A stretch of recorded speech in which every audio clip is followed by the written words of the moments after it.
The interesting thing about public access back in 1980 when we brought it to Atlanta was we felt that there were gatekeepers that determined who could speak and who couldn't speak, who had a voice and who didn't have a voice.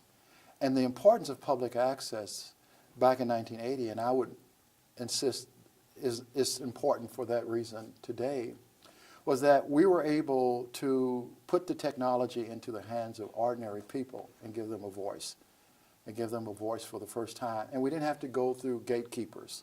And whether those gatekeepers were Ted Turner or whether those gatekeepers were those who owned the major networks, broadcast affiliates, we could bypass the networks and go directly to the people. So the concept of a public access community television program that brought facilities and equipment and training and nurturing and all the things that go along with it was quite a radical idea back then. But the whole concept was to give voice to the voiceless. You say that we talk in this book quite a bit about the least of these. Well, that was the concept back then too, to empower the least of these. And they came. I mean, we had Hosea Williams, the voice of the Crusader, on there, the Butler Street YMCA, where Dr. Martin Luther King went as a kid, had its own program, the Hungry Club Forum, that stayed on for many years, and then many, many individual producers. And the League of Women had a program, the NAACP had its own program. Think about that for a minute now. The SCLC and the NAACP and all of these organizations now had a platform and a way of speaking directly to the people. And they didn't have to depend on getting up at 5 a.m. and going on a public affairs program once every 5 years or however often they got it. Quite a radical concept. Were it not for the civil rights movement, you wouldn't have had the public access movement because it was actually the NAACP and the Southern Regional Council and organizations that were involved directly and indirectly in the civil rights movement that started challenging the media monopoly situation that existed in Atlanta, where you had WSB and the Cox family owned the two largest newspapers, the largest television station, as well as the most powerful radio station. And the FCC said it was the worst case of cross ownership in the United States of America. That much power concentrated in the hands of one family and one media. So they actually, the NAACP and Southern Regional Council and others actually sued for the right to break up this monopoly. And out of the suit, which was settled out of court, was the Cox family's agreement to divest itself of its cable system. And by the way, we're talking now about, we think cable came to Atlanta in 1980, but cable was in Atlanta long before 1980, but only the rich folks had it. And they were able to operate a very profitable cable system by ignoring most of the city, the black community, the urban part, the inner city communities, and they were able to run a very profitable cable company just in the northern part of Atlanta. So part of the agreement after the out-of-court settlement was that Cox would divest itself of its cable company, and that in its place the company, the city would enter into competition, open competition, for a new cable operator to build out cable in the entire city of Atlanta. And there was a lot of competition back then, but eventually a Canadian-based company called Cable Casting Limited won, and its American subsidiary was called Cable America, and then the Atlanta subsidiary was called Cable Atlanta. So, but part of the requirement to get the franchise agreement for the entire city of Atlanta was that the cable company had to provide something that would be, I guess, equivalent today to a community benefits package. And the community benefits package was this public access television program that required, that consisted of 5 studios in 5 different communities in Atlanta, and a lot of equipment and a lot of staff. I think even my position was clearly in the legislation. And the dollar amount, and I remember very clearly, the first director had to be paid a minimum of $20,000 a year. And I thought that was big money back then. And it probably was pretty decent back then. But that's how it happened. But, you know, at the same time that you had the legal battle going on for breaking up the media monopoly, you did have just all kinds of things. You had the Neighborhood Arts Center, and you had all the arts coming out of the Neighborhood Arts Center. The Neighborhood Arts Center was also involved with public access early on. I was part of a community poetry group. We called it symphonic poetry then, where we were creating poetry to jazz, and we were going around in public housing and public parks, and we were performing. Our group was called People's Revolutionary Art Ensemble, PRAY. And it was just an exciting period of time because although it was 1980, the Black Arts Movement was, or at least the spirit of the Black Arts Movement was still extremely alive in Atlanta. So the first people really who came to People TV were really artists. And a lot of the programs were art-focused and arts-oriented. Then I came on, and I thought it was fine to have the arts focus, but I also knew that we needed to have social organizations and groups with social messages. So the blend of the two made for a very interesting program menu, the sort of video artists, but also all the social organizations, and that they kind of comprise the first producers of public access programs. I anticipated even in the 1990s that this whole digital internet world would replace the church and more traditional ways of social organizing. And I really didn't know how much it would do it. But I think now in the last decade and more, you could see that it's really come home now. And the internet and digital media is the primary way of social organizing. And millions and hundreds of thousands of people are able, who don't even know each other, are able to come together. I mean, like the Women's March after the inauguration of our current president was a remarkable illustration of the power of media as an organizing tool.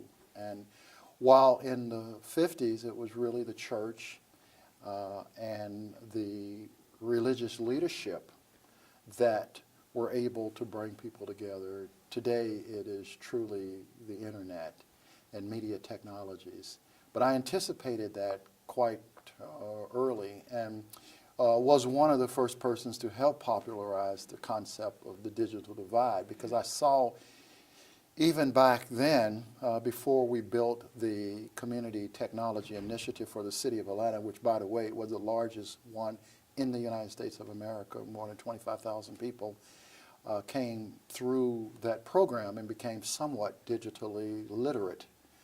But even back then, I could see the power of this new media, and I also was able to see that this new media would be more than something that should only be available and accessible to the wealthy and those who could afford the technology. I could see right then that we were developing something akin to a utility.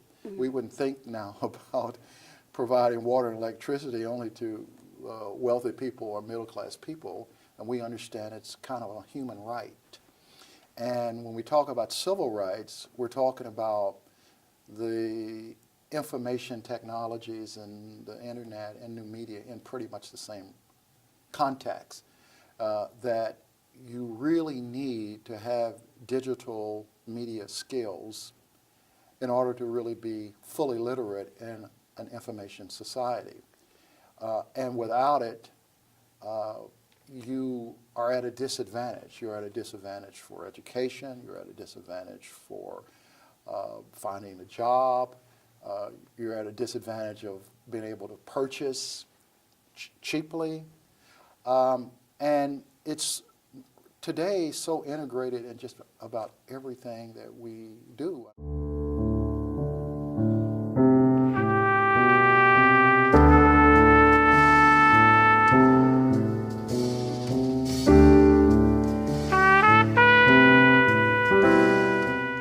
When we started the community technology movement around program around 2000, we negotiated a deal and a contract, but we were able to implement the program and start the implementation around 2000.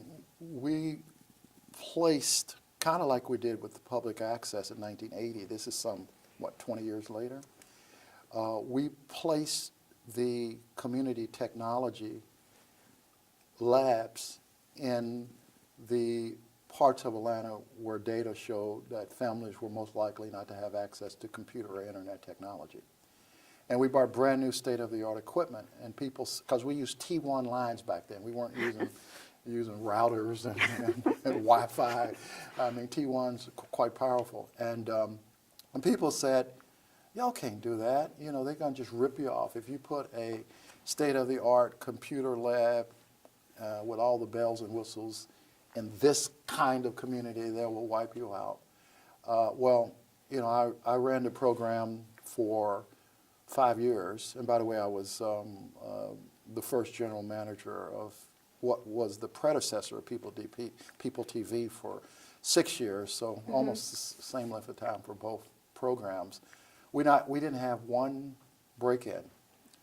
We didn't have anybody abuse the equipment. And the reason why is the community is wise. When you invest in the community knows that you're there for them, and they'll protect the investment and the assets. And nobody better even had a thought about breaking it, because the community would have dealt with it, because the community said, this is here for us. This is here to give us a voice. And that's quite an interesting story, that not one piece of equipment. And we remember, we spent virtually all of the $8 million on the equipment and on the training for the public. This is a great place for me to be, and it's good for me to be here at this stage in my professional life and also my personal life. This is a college that, number one, is open admissions, and that's important to me. This is also a college that has students from over 80 different nations, and many of our students were former refugees and are new Americans. Our students speak over 100 different languages.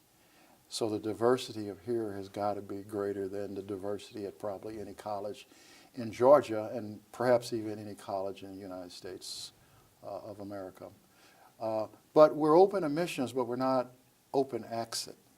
Open access, but not open exit. So our students have to earn their degrees, and boy, do they earn. I mean, they graduate at about a 74% rate. Our retention rate is well over 70%. So we're challenging the myth that open access means that you don't have academic rigor. Our students confront and overcome and achieve academically, but it's important that I'm at a place that opens its doors to everyone. And it's a public institution, and that is important too, because it means the public has already invested in the chairs we're sitting in and the walls around us and all the equipment here. This is really the people's college. And your experience with People's TV, People TV, you can understand that concept and the importance. So we are a college that serves about 12 or 13,000 students. About half of those students are credit students. The other half are here working on their GED or English as a second language, or they are being professionally trained. We do a lot of customized training for businesses and industries. It's really unique that we do have a big division within our college that specifically deals with adults who don't have a high school diploma. There are about 1.1 million Georgians without a high school diploma, and we're the largest trainer and provider of GED services in the state of Georgia. We serve about 4,000 students a year, and that's almost as large as our credit student base. The concept of being able to come to this college without a high school diploma, and of course, in order to enter regular college work, you have to have the GED first, but our doors are still open even if you don't have a GED. You can receive your GED, and then within 1 or 2 or 4 semesters, all the way up to an associate degree, you can get a credential in a high-demand industry where there are skill shortages.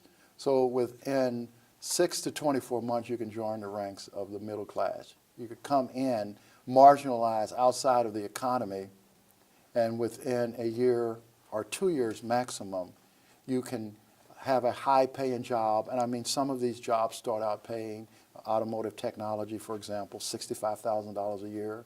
Within 3 years or so, you can make $100,000. Welders make an enormous amount of money, $40,000, $50,000, $60,000 a year and upwards. So the idea that the community college now is a poverty-fighting institution is quite a radical idea, and it's one of the unique gifts that this state and also this country is making to higher education in the world. And it's not a pipe dream. Many of our students start here without a high school diploma, get their high school diploma, and then move on into credit courses.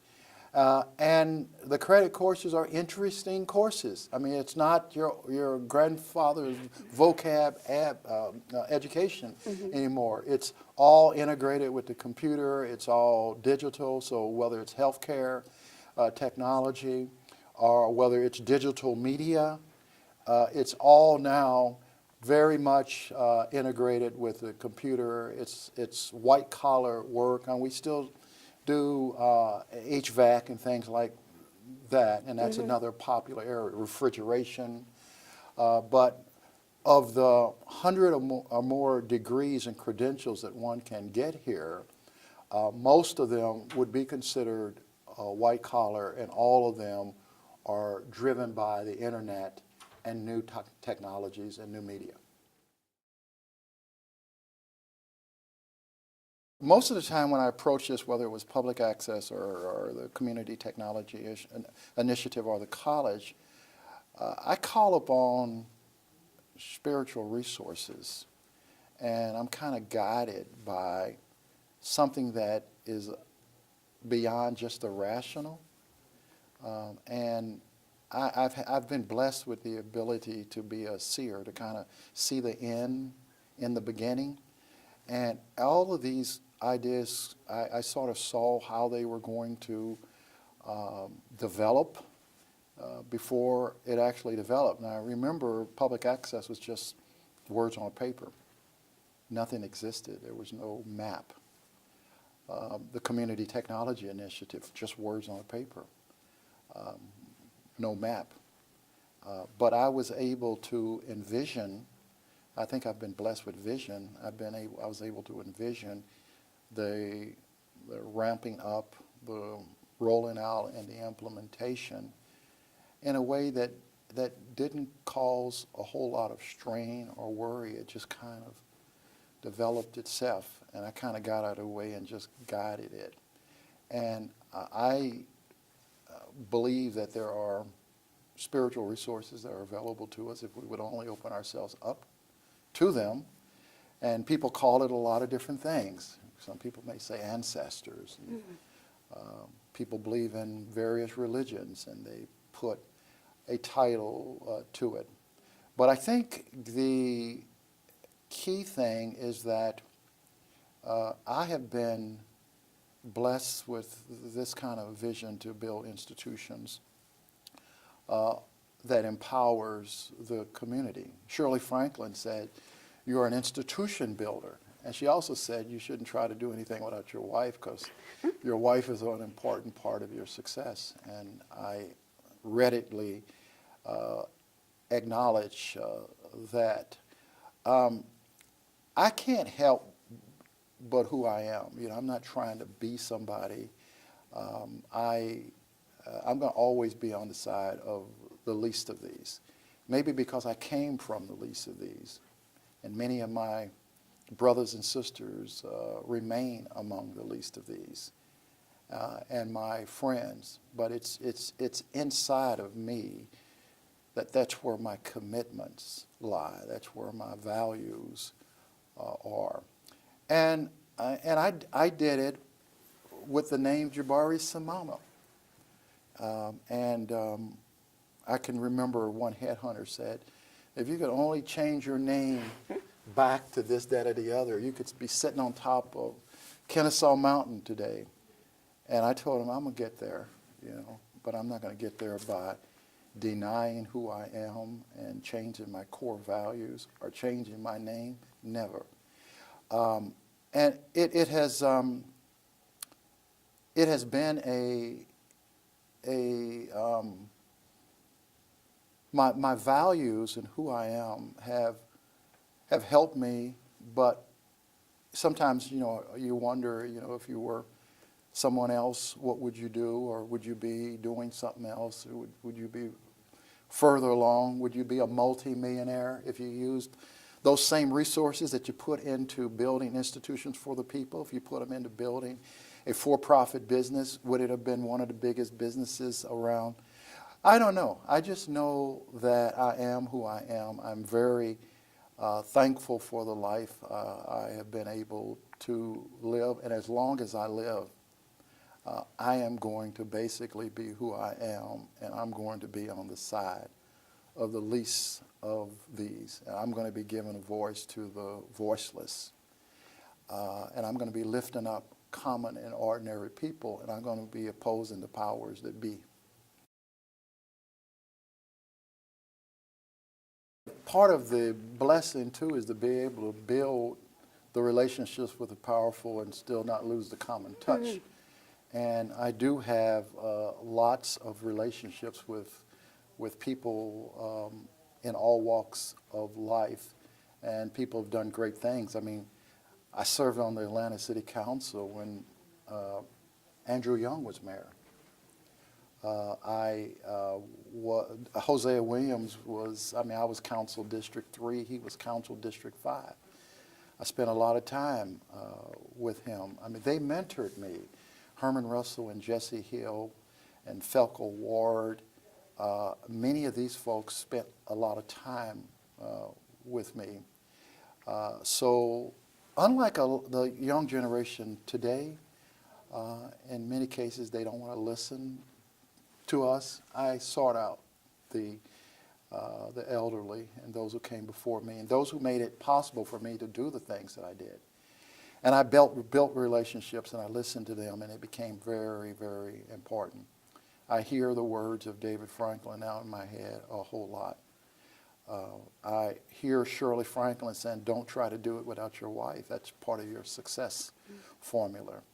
I hear the voice of Maynard Jackson coming to my house at 6 a.m. in the morning, saying, I just want black coffee because I want you to, I want to drive around in your council district, and I want you to tell me what you need done, and I'm going to be responsive to you.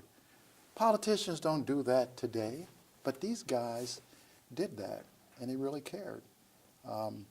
So relationship building is important, and I've been blessed with being able to build diverse relationships. And because of my name, perhaps, or my cultural sensibilities, I've been able to understand and resonate with cultural nationalists and people from just a wide swath of life. And it's unique to be able to have that experience and to be able to say that, I walked and I talked with the multimillionaires, black and white. I've been at the top of Georgia Pacific having breakfast, a private one-on-one breakfast with the CEO at the time of Georgia Pacific. But I've also remembered the street poetry and with the African drumming. And everything in between is part of the blessing of this one life. But I've learned so much from the community. Running as a city council member with a name like Jabari Simama in the Deep South, I was the first person in the Deep South with an African name to be elected to public office. Now, I think Kwesi Mfume in Baltimore may have been the first nationally, but I was one of the first. And remember, this was the late 1980s, and I was elected to an older community where a lot of people were retirees and a lot of working class communities. And people say, oh, well, people are not going to vote for somebody if they can't pronounce the name. Of course, they said the same thing to Obama some 10 or 15 years after I was elected. But, well, in fact, much longer after I was elected, because I was first elected in 1987. And I think Brother Obama was elected in, what, 28 or something like that. Yeah. I often say that I made a way for him. But just going into the communities and knocking on doors and introducing myself to ordinary people and seeing how they embraced me. My wife and I won that first election by knocking on doors, saying, hello, my name is Jabari Simama, and I want to talk to you about what we can do for our community. My daughter, who is in her 30s now, was walking with me as much as I could get her, but as a young kid, she got a little tired. But it was just amazing how, I was their son. It wasn't the name. I mean, people tried to do to me what they did to Obama. He's Muslim. I'm not. What if I was, but I'm not. I belong to Friendship Baptist Church, the oldest black church in Atlanta, one of the oldest in the nation. But once they were able to fill my spirit and my wife's spirit, and then my daughter, when she was with us, it was like, you're my son. And I believe in you because you believe in me. Nobody else has come to knock on my door and say, let's talk about what your needs are. I won that election by 3 votes. So I know every vote counts, because if my mama and my wife and I had not voted for myself, I would not have won. But you can't have an experience like that and not learn from the people and not love the people and not truly, truly understand what's real in life and what matters in life. Life is short, and people spend so much time doing things that really don't matter. They spend so much time doing things that don't further the greater good, that don't lift up the community, that don't try to make a difference by virtue of the fact that you walk that way, you've been here. And then the next thing you know, life is over, and you wonder, where did it all go? Yeah, I want to leave it all on the field. And when my time to transition comes, I want somebody to say, well done, my good and faithful servant.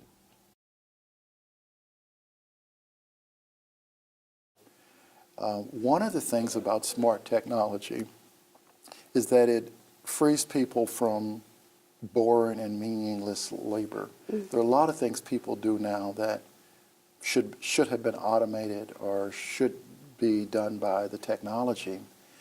And people should be paid to think creatively about how do we build a better world and a better community and a better society. And I think that this new frontier, you're seeing some of that now, is going to be to create a kind of society and a kind of community and a kind of world where we can really focus on what it means to really be a human being in the 21st century. I think that the technology will also empower the individual not only to speak, which will consistently be important, but also to be able to be an entrepreneur and earn a living through one's creativity. I think as we are able to utilize our creative faculties and our creativity, we are becoming more human when we do that. And I think the nature of labor, the long hours of labor, the hard work of labor is not really what we were intended to do. And I think this new digital world will free us up to be the creative individuals that we were intended to be, with an emphasis on how do we create a sustainable world, a sustainable environment, a sustainable society where everyone's dignity and self-worth is affirmed. That's where I believe we're going in the next frontier.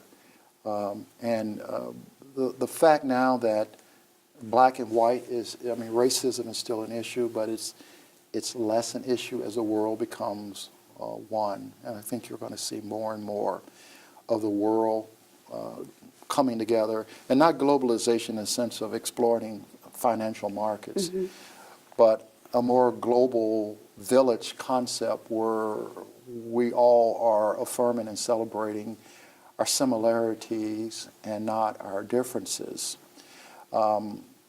We got a way to go to get there. We're going to have to fight some of the dangerous developments that are out here of late and even before of late. But the good thing now is that people are willing to fight. The idea of moving toward a more human society is a concept whose time has come. But the danger of slipping back into something like fascism or authoritarianism is real too. It's our choice. So when I say this is the next frontier, it's a challenge to us to get us there, because there are forces that are certainly pulling us in the wrong direction. But I'm going to bet my money that the people are going to continue to organize and struggle and overcome and continue to move toward a more liberated state of the human being. And that's going to be the future, and that's going to be the society that you and I may not see, but our children or our children's children will see.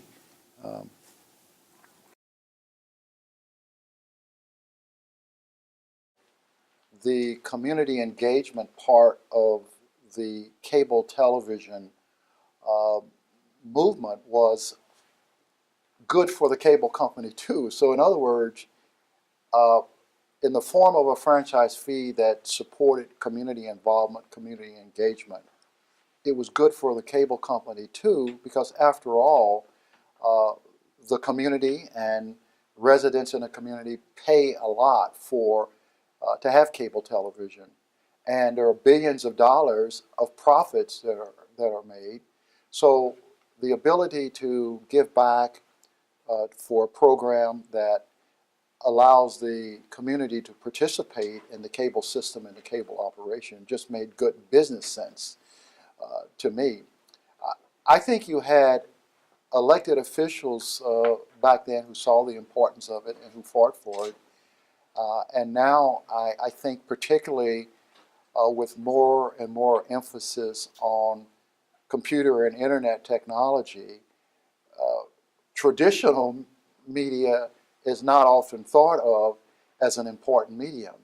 But I believe it is important. And the thing about the digital area now is everything is integrated. So because everything's integrated on a digital platform, so because you're going digital now, it doesn't mean that people still don't know how to compose shots and do and edit and do all the technical things that for years People TV has taught residents to do. I also think that looking for new funding streams and revenues are important for community television activists to do too. I mean, to become only dependent or singularly dependent upon the franchise fees and not to diverse your stream of income and revenues is problematic as well.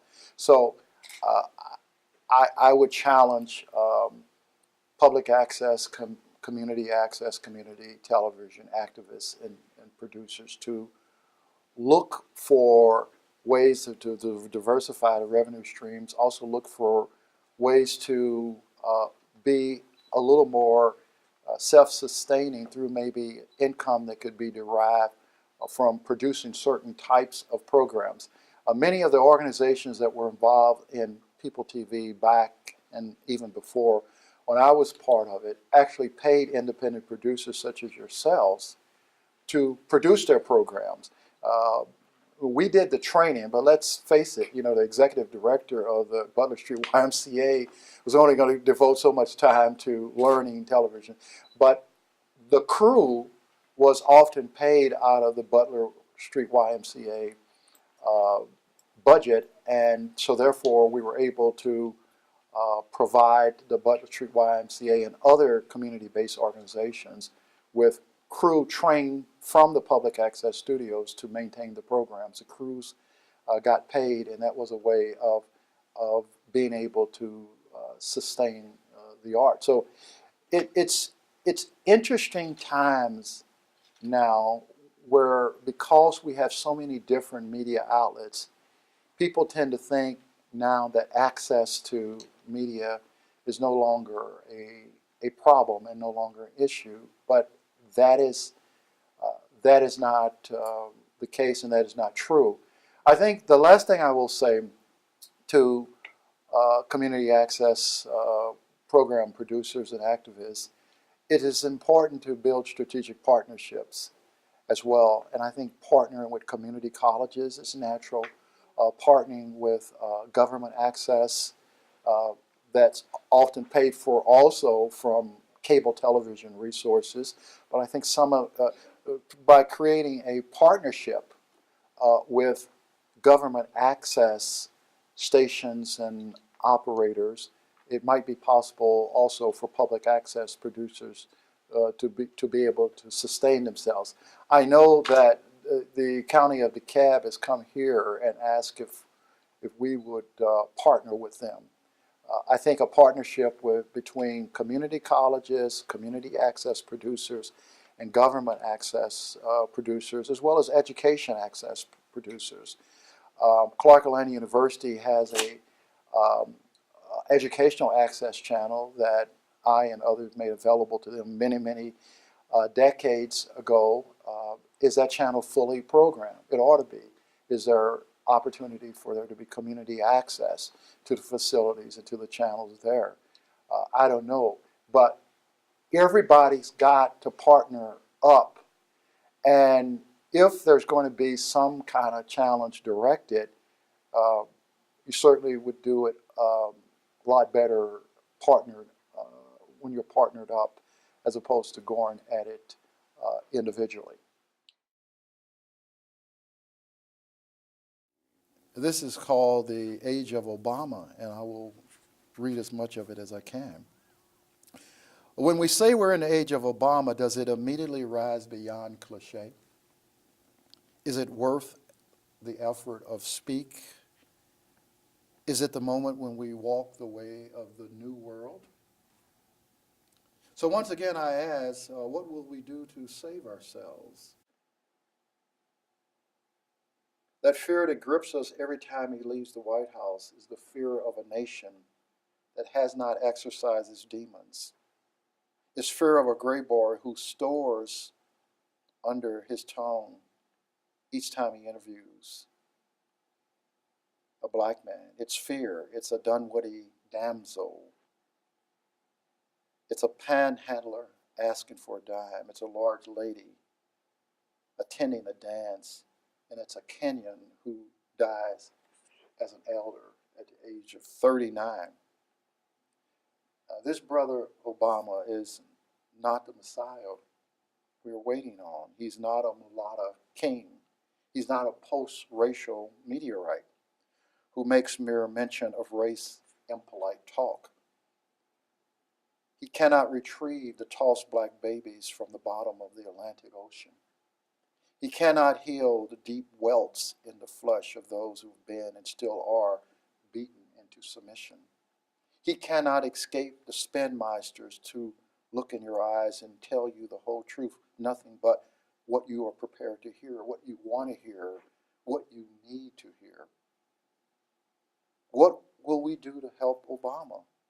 What will we do to help ourselves? This is deep stuff. It's like David Ruffin's voice. It's like whiskey that causes hairs to stagger. It's so sweet. It's the breath of a breastfed baby. It's what you loved about yourself, but you hate about others. It's what you live for, but it's what they die for. The age of Obama, are we ready for it?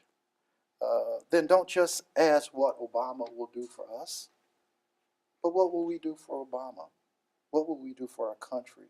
What must we do to save us?